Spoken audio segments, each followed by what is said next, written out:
बाई चिंता करू नको, काळजी करू नको, मी देवाचा बाप, टेन्शन घेऊ नको.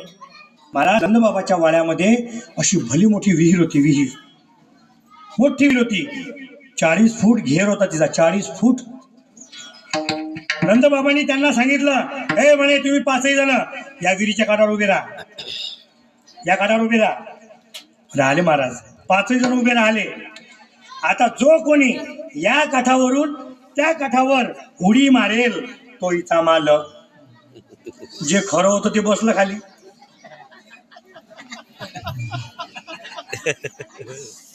काही खरं नाही म्हणते, माझी गेली. पहिलेच तर भेटून नाही राहिल्या, नाही पहिलेच तर भेटून नाही राहिल्या, पण आता आहे ते गेली. रडायला लागलं महाराज. आणि या चौघांनी उडी मारली. नंदबाबा जवळ गेले, हे बाबा उठ, तुझी घेऊन जा.